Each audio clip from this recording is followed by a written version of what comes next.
आज बड़े अफसोस के साथ ये कहना पड़ रहा है कि हमारे माशरे के अंदर रमज़ान अल मुबारक का अदब व एहतराम ख़त्म होता जा रहा है। आज का मुसलमान सरेआम बाजार के अंदर चौकों के अंदर खड़ा होकर खा पी रहा है।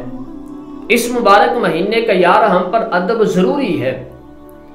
एक मजूसी रमज़ान अल मुबारक के महीने में मुसलमानों के बाजार से अपने बच्चे के साथ गुजर रहा था, तो उसके बच्चे ने मुसलमानों के बाजार में सरेआम खाना शुरू कर दिया। उस मजूसी ने जब ये देखा तो उसको गुस्सा आया, उसने अपने बच्चे को थप्पड़ मारा।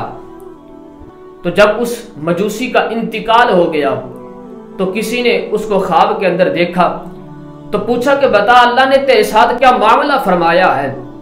उसने कहा कि जब मेरा नज़ा का आलम आया, आखिरी वक्त मेरा आया, तो अल्लाह तबारक व तआला ने मुझे ईमान की दौलत नसीब फरमा दी थी, और जब मुझे कब्र में रखा गया तो अल्लाह तबारक व तआला ने मेरी कब्र को जन्नत का बाग बना दिया। और यार मैं कहता हूं कि अगर एक मजूसी अगर रमज़ान अल मुबारक का अदब व एहतराम करे तो अल्लाह तबारक व तआला उसको ईमान की दौलत भी नसीब फरमा दे, अल्लाह उसको जन्नत भी अता फरमाए।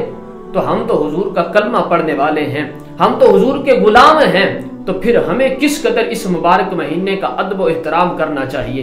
अल्लाह तबारक व तआला ने इस मुबारक महीने के रोजे हम पर फर्ज किए हैं।